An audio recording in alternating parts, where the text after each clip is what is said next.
Escassez de mão de obra em cibersegurança. Eu sou o Bruno Alteriung, estou aqui com o Felipe Tomé e esse é mais um O Tal do Hacking diretamente do Cybersecurity Forum. Tomé, mais um assunto que é a dor, né? A gente falou de muita dor hoje e essa acho que está entre as que mais figuram. Olha, Bruno, primeiramente agradecer a audiência esse ano aqui dentro do evento Cybersecurity Forum. Então, você que não conhece Cybersecurity Forum, esteja presente nas próximas edições, confiram os vídeos passados, os outros episódios do Tal do Hacking, vai ver quanto bate-papo legal nós já tivemos. E, de verdade, muita pessoa que eu conversei aqui nos corredores, quando a gente foge um pouco do aspecto técnico de solução, ou de risco, ou de projeto, coisa nesse sentido, cai sempre em mão de obra, cai sempre na falta de mão de obra. Então, acho que esse papo vem bem a calhar e muita gente vai se interessar. E bons convidados, e para iniciar essa provocação, eu queria saber deles, está faltando, pessoal? Como que tá? Bom, primeiramente, prazer participar aqui da mesa de discussão com vocês. Eu sou o Leonardo Correia, gerente executivo de soluções do B2B, da Giga Mais Empresas. E a resposta é sim, né? Nós, dentro da companhia, né, existe esse desafio real de trazer profissionais qualificados, trazer efetivamente profissional engajado, que dê continuidade, né, ao nosso processo, ao conhecimento. E como a gente atende as empresas, diversos segmentos, a gente tem esse termômetro real. Então, muitas vezes a gente está propondo, vendendo uma solução e o próprio contratante, seja um líder de TI, seja um CFO, um CEO, ele realmente coloca essa questão, tá, mas depois dessa solução, quem vai sustentar? Né? Então, é uma dor do ecossistema total, do fornecedor, do cliente, né? E do mantenedor, vamos colocar de uma maneira sistêmica aqui. Bom, pegando o mesmo gancho do Leonardo, me chamo Carlos Danilo, eu sou o head de segurança da Finet, é uma empresa focada em meios de pagamento. E também, sim, realmente nós temos um problema de mão de obra, está bem escassa. Entra nesse contexto, né, de você pegar pessoas que estão começando agora na área de cyber, pessoas que estão pegando e entrando com valor bem mais abaixo, falando que tem esses conhecimentos, no qual, na verdade, a lógica que ele tem, mas a prática ele não viveu. Por isso que muitas empresas hoje, elas opinam, que foi um tema do painel lá de MSSP, né? Que a gente contratar pessoas com isso, com esse viés, para que possa também colocar pessoas especializadas dentro da empresa. Assim você diminui um pouco essa escassez, confiando no fornecedor. Aí vem a pergunta, o fornecedor vai te atender? Como que vai ser a parte do SLA do fornecedor? O cara numa crise, num incidente de segurança, você vai ter todo o fluxo de incidente, de resposta a incidente? Então, tem mais isso, ou seja, o fornecedor também, né, o prestador de serviço de MSP, que está entrando com vocês, o cara, na verdade, ele conhece do negócio? As pessoas que estão prestando esse serviço para você, são pessoas que também têm um conhecimento? O cara é certificado? Então, a gente acaba contratando e esquece de ver essas nuances, que putz, me passa a certificação dos caras que vão me atender, me ajuda com isso. Então, realmente, o mercado está bem escasso. Eu acho que globalmente aí, né, já foi colocado que a maior mão de obra, globalmente mesmo, está na parte de cibersegurança, infelizmente. E ali, a gente tem, globalmente falando, uma lacuna muito grande de profissionais. Hoje, diversos estudos apontam que tem um gap de aproximadamente 3 milhões de profissionais no mundo inteiro que poderiam estar cumprindo ali com as suas atividades. Isso quer dizer o quê? Que as empresas, não importa se clientes ou fornecedores, estão fazendo o máximo que dá, porque não tem profissional na área. E aí a gente entra também num outro problema, que não é tão relacionado a isso, mas acaba sendo no final das contas, que é o profissional sênior que não é tão sênior assim. Uhum. Então você pega qualquer área, desde construção civil, medicina, direito, qualquer área. O sênior, ele passou efetivamente por diversos problemas, ele tem a casca grossa, porque ele passou por situações e ele ganhou aquele conhecimento. O sênior de cibersegurança, ele é promovido a sênior muito em razão de salário, porque o mercado hoje paga um pouquinho melhor. Mas porque se ele não for promovido a sênior na empresa A, ele vai sair para ser sênior na empresa B. E ele não é. Então, aí a gente tem essa falsa sensação de que, eu tenho 10 sêniors no time, 5 sêniors, 2 sêniors, e eu tô bem. Não, você não tá bem. Porque 10% do seu sênior realmente é sênior, o resto não é. E até você falando, né? A parte de turnover de funcionários hoje é muito grande. Porque daí é o medo da empresa, né? Putz, se eu vou perder esse cara, eu vou promover. Mas será que se você não promover e o cara sair, você não contrata um cara melhor? Ou seja, o medo é eu vou perder um sênior. Cara, a questão não é você perder ou ter um turnover. A questão é você fazer com que essa pessoa, se é a pessoa que te apoia muito, fazer uma troca de conhecimento, documentar processos. Porque por mais que você perca, cara, você vai ter... A roda continua girando, né? A empresa vai continuar no lugar. Então você tem que tomar muito cuidado com essas falsas estrelas que hoje a gente tem, infelizmente, aí no mercado, fazendo isso. Até ele barganhando, é um objeto de barganha. Me paga mais, eu vou aqui. Me paga mais, eu vou lá. Você vai ver o currículo do cara, 3 meses numa empresa, 4 meses na outra. Cara, daí é a pergunta para toda empresa. É esse tipo de funcionário que você quer? Um cara que só quer crescer, assim, eu entendo que nós temos que ter ambição. Mas uma ambição desde que nós sejamos bons. Agora, você tem ambição só para ter um salário, 3 meses, 4 meses, sair imigrando de empresa, eu acho que fica um pouco complicado. Né? Corroborando.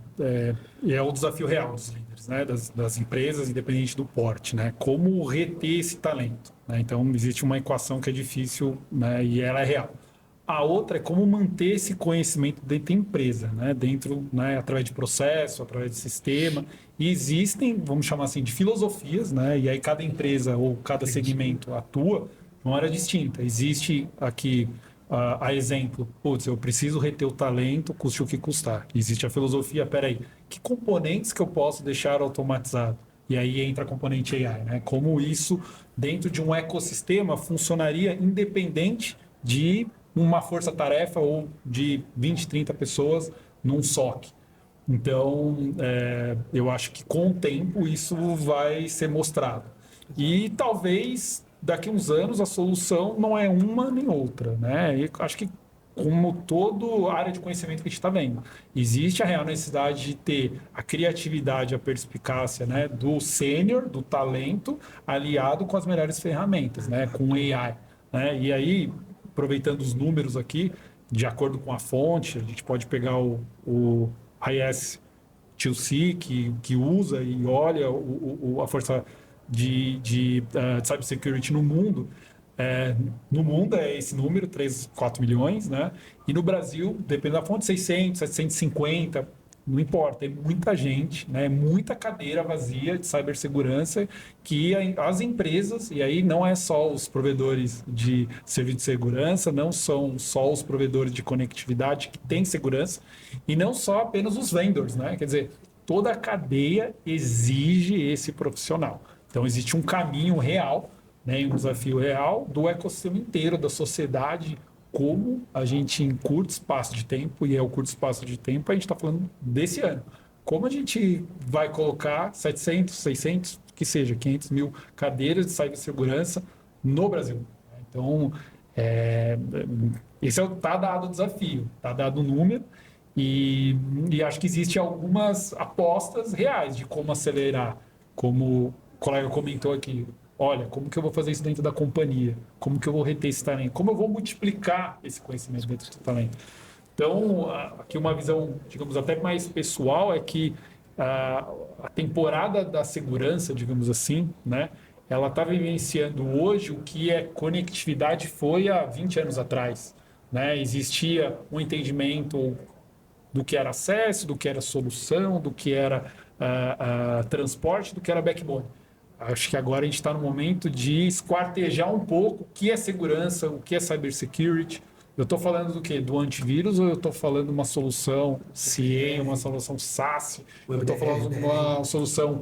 Então, assim, começou, acho que, quebrar um pouco os blocos do que é a solução, do que a empresa precisa e de qual profissional. Então, no final do dia, não existe uma bala de prata. Eu acho que eu trouxe aqui algumas peças e as empresas e os CISOs e os CFOs e os líderes vão ter que pensar daqui para frente de como posicionar, né? E a cibersegurança daqui para frente não vai ser um nice to have, vai ser um must have, porque assim ela garante a perenidade do seu negócio, da sua empresa, independente do seu tamanho. Existe a marca que tem que ser defendida, existe a receita que não pode parar, logística, suprimentos. Então, assim, são coisas críticas para a empresa. Você, nós, cada um, né?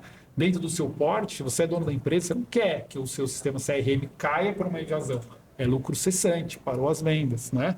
E assim, a consequência do after, ela é muito ruim, né? Então, no final do dia, o componente do colaborador, do talento, né? E como equilibrar, ele é primordial. Como equilibrar isso, né? É primordial para as empresas, né? E reforço, não é mais algo complementar. Tem que fazer parte da agenda, né? De todos os líderes do negócio. Não é assim, não é que nem hoje, conectividade é um commodity, né? Todo mundo tem, eu quero redundância, todas as empresas, o nosso dia a dia já está muito enraizado, né? É conectividade, é redundância, eu quero via móvel, eu quero 5G, eu quero via fibra. Então, assim, hoje todo mundo fala isso. Então, daqui para frente, esse todo mundo, né, em todas as camadas, vai ter que falar segurança, vai ter que aterrizar no nível de entendimento técnico e negócio, né? E aí, o Carlos pode complementar aqui.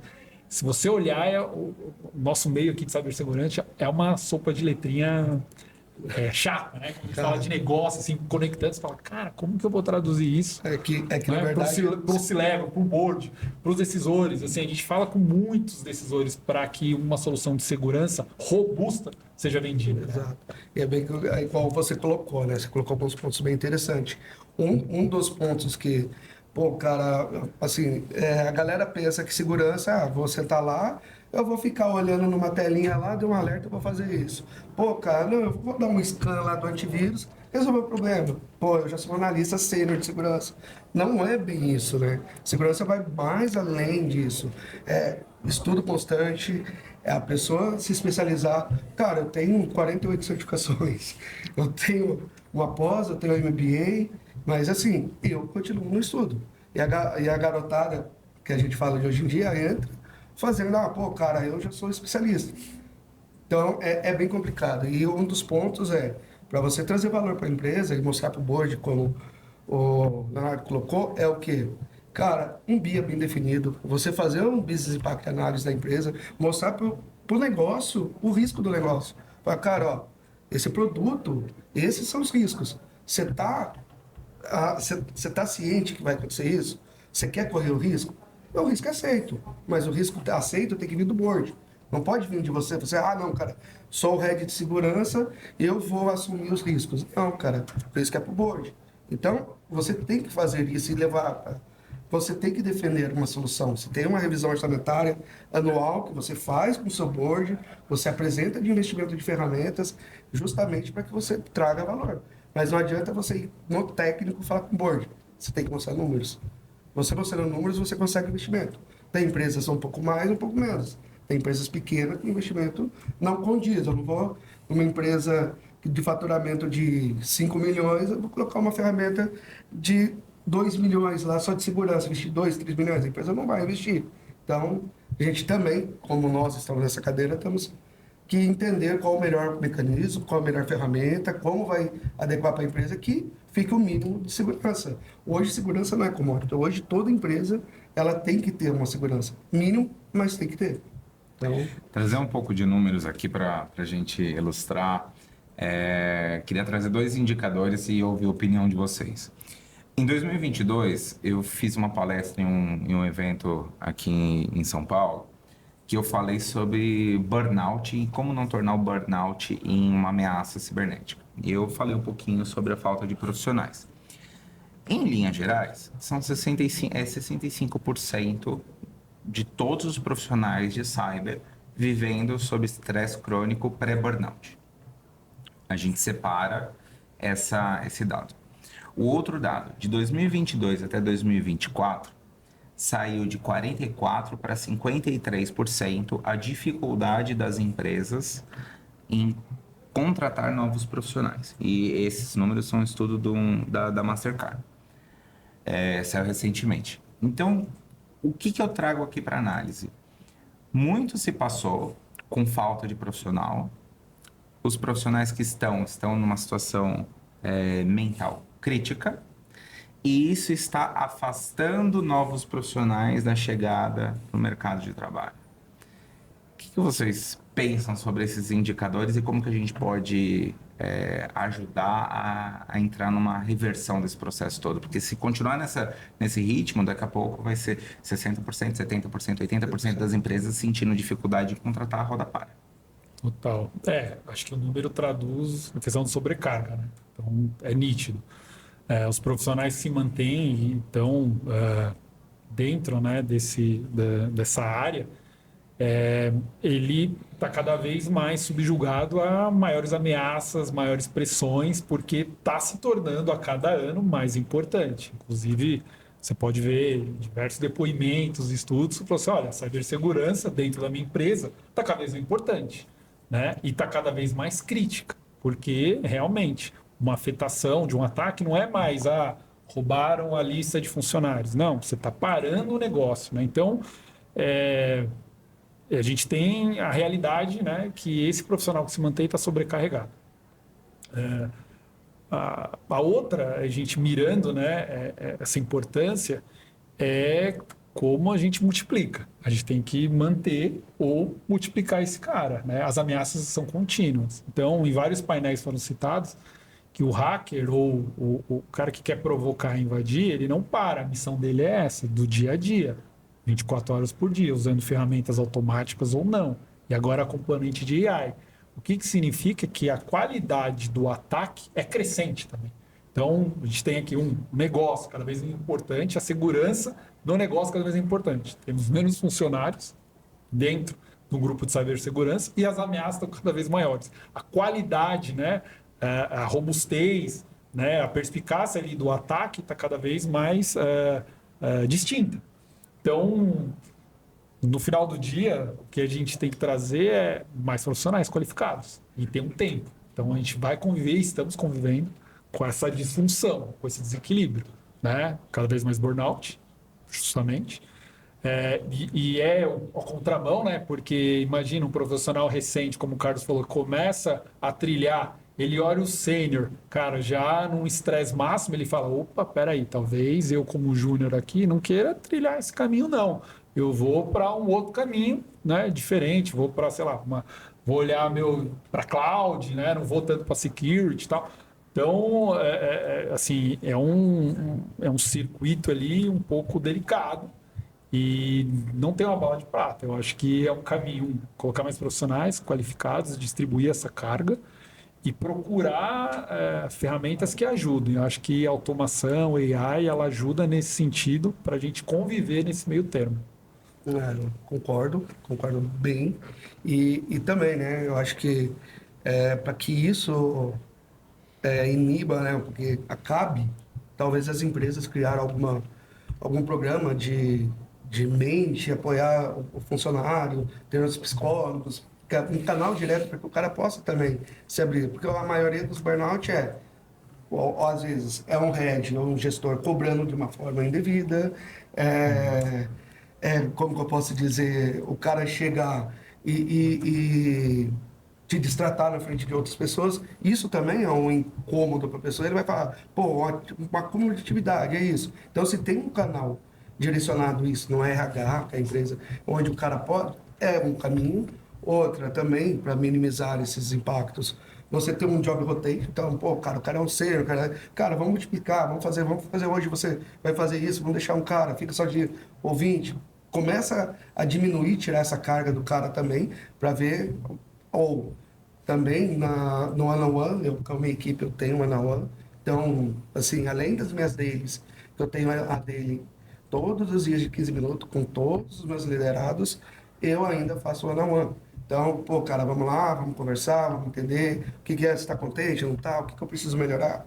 Então, você está próximo ao funcionário também, e isso te ajuda a passar mais confiança para o funcionário. O cara vai falar, pô, cara, eu posso contar com ele. Cara, pode ser qualquer problema. Pode ser um cara que está sofrendo de burnout dentro da empresa porque ele já está com um problema familiar. Ou ele está com alguns problemas particulares.